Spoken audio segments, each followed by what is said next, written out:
It's time for a fun Friday free-for-all. This time, it's a Sweet 16 countdown of who I think could, or should, be cast as villains in the upcoming DC universe. Not the DC Extended Universe. But before I do that, before I roll that open and count down the 16 actors and actresses who could or should be cast in villain roles, let me tell you why this channel exists, and that's because I, from the channel Mr. Super Oz, I wrote a 68-page graphic novel called Everlasting Survivors. This is cover A for Volume 1. This is cover B for Volume 1. There are additionally C, D, and E covers. There are posters, hats, and anybody who makes a purchase by following the link in the description below, they get a Gamble comic sticker. Thank you for indulging their pitch. After the open rolls, I'm going to count it down, 16 to 1, actors and actresses who can play villains in the upcoming DC universe.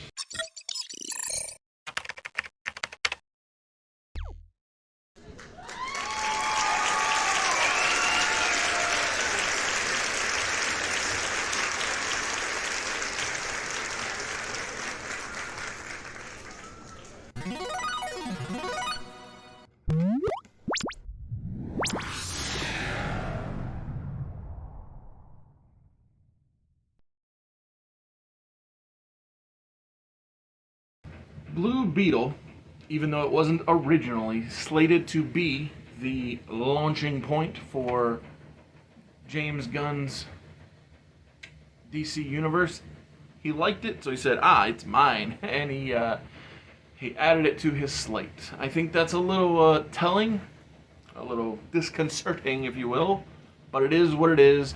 Blue Beetle is how the DC universe will begin. When it comes to the countdown, I'm going to try not just to say who is playing the villain, but also where I could see things going. With that, starting at number 16, Stephen Lang playing Deathstroke feels right to me. He wanted to be Cable. He didn't get the role. It went to Josh Brolin, which is to me strange due to Josh Brolin already being Thanos. So let's give Stephen Lang the role of Deathstroke. He's got the right look to it. He's good at playing a villain. Avatar, other things. Terra Nova from TV. I think Stephen Lang being Deathstroke and appearing in multiple locations, whether it be Green Arrow or Batman, throughout the world, I think that it would be good. Obviously, you do some Titans, put you some Deathstroke up in there.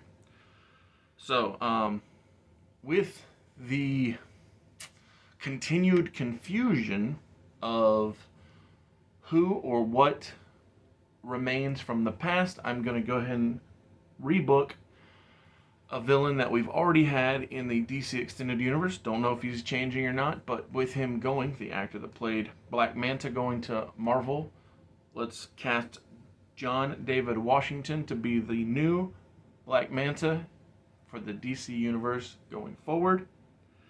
And while we're talking about Aquaman villains, as you may have remember from my hero countdown, I had considered the person I am casting, or maybe I didn't even say it and I just thought it, but so I had a different person cast other than Jason Momoa for the role of Arthur Curry.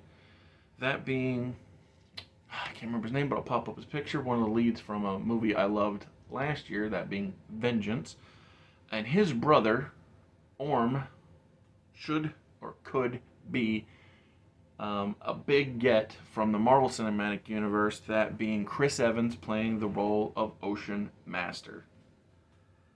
Speaking of actors being brought over from the MCU to the new DCU, and this one actually has ties to James Gunn, so that all the better, cast Dave Bautista in the role of Bane. I understand Dave's covered in tattoos, but I've seen CM Punk's tattoos get covered up in the show Heels, so we all know that Dave can get his makeup over to play the role of Bane, the roided out big guy, or venomed out, if you will.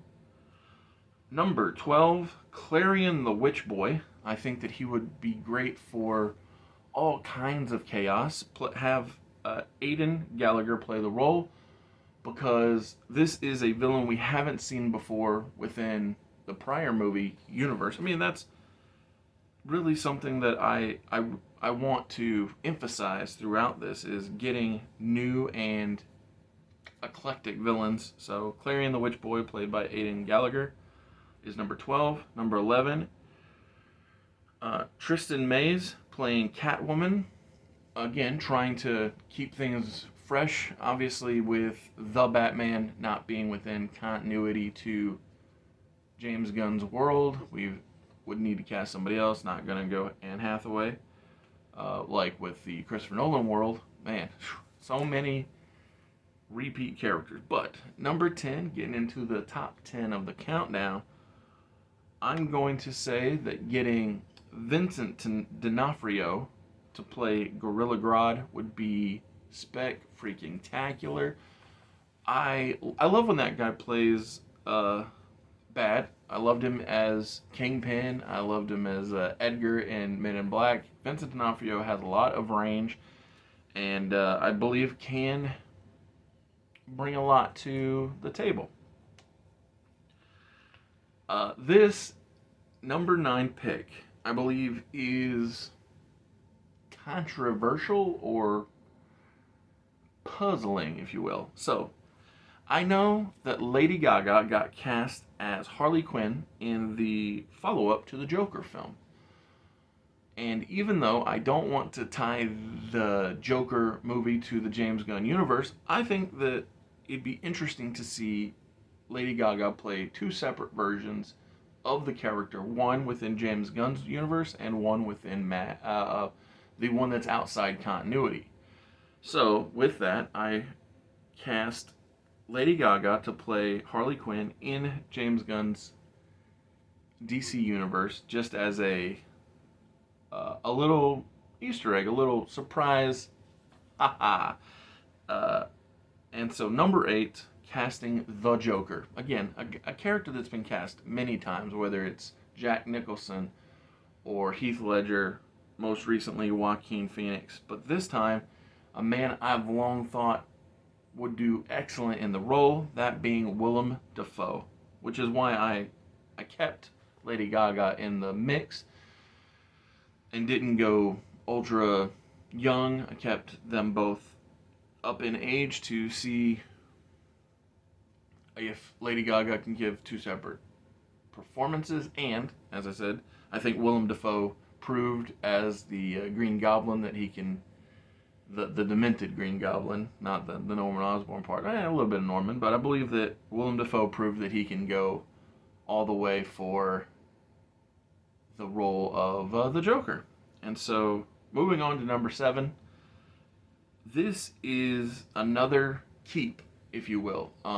I think that Dwayne Johnson did such an interesting job in his solo film, Black Adam, that if it was up to me to get in the ear of James Gunn, I would say keep Dwayne Johnson, but what I would do differently is instead of having him play a strange, unexpected, semi-babyface, just have him go full-on heel and have a new telling of Black Adam, but played by the same actor, Dwayne Johnson. Because I feel very similarly to all of the Shazam family.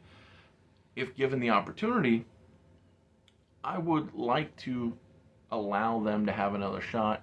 I mean, I know it's not what I said in my hero countdown, which you should check out if you haven't already watched. But Zachary Levi thought he did a good job. Same with Dwayne Johnson. I thought interesting. So number 6 is a it's a retry for a villain that was tried in the original Ryan Reynolds Green Lantern movie, that being Sinestro. I think if they were to pick up Bryan Cranston, he could really bring some weight to the performance and help out Sinestro in his believability. Not that Mark Strong did a bad job, because I thought he was good in his role as Sinestro. But with that, I would, entering my top 5, get Mark Strong signed on to play Lex Luthor, because the guy is a really good bad guy, and I just think that he deserves that chance to prove that he can go toe to toe with the Man of Steel.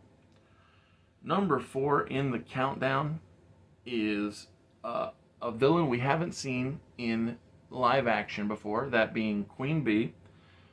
And I would have, once again, another pullover, another pickup from the Marvel Cinematic Universe, that being Zendaya, and have her work on the opposite side of the fence, have her be a bad guy, and see what her range is for executing the villain side of things. And because, with her character, MJ, in the Marvel Cinematic Universe, forgetting who Peter was, I could easily see them writing her off and bringing in new female interest for Peter's character, giving her the opportunity to join the MCU. So, number 3 in the countdown is it's such a wild pick, but I think that it would be fun to see. Christian Bale played an excellent, interesting, compelling Batman / Bruce Wayne in the Christopher Nolan universe of Batman stories. But I think that if you give him the opportunity to be Ra's al Ghul, to be the demon's head, and be dark and ominous and menacing toward Batman, I think that would be so freaking fun. And yeah, so that's why, to me, giving Christian Bale new life as the cult leader, the eco warrior, Ra's al Ghul, would be a great fun time. Number 2, and the person, the character that I think will really give Superman so much help, that being Brainiac. Because Superman doesn't have to hold back when he's fighting against droned robotic villains. He can, and he doesn't have to worry about, hurting a person, taking their oxygen away when he's fighting off all these robotic villains. And when I think of a robotic voice, I often think back to a movie called Stealth, which had a artificial intelligence inside of a ship, a plane, and the voice of that, the first time I heard it, I was like, that's my Brainiac right there. And the plane in Stealth was voiced by Wentworth Miller. So to me, if I was to cast Brainiac in the DC universe, I would 100% give the role to Wentworth Miller from Prison Break and Legends of Tomorrow fame, and let him voice Brainiac and just do some great work there. And my number 1 villain, he is an actor that is being given new life. He played Deathstroke ever so slightly under Zack Snyder, but I would give Joe Manganiello the role of Vandal Savage, and he would be if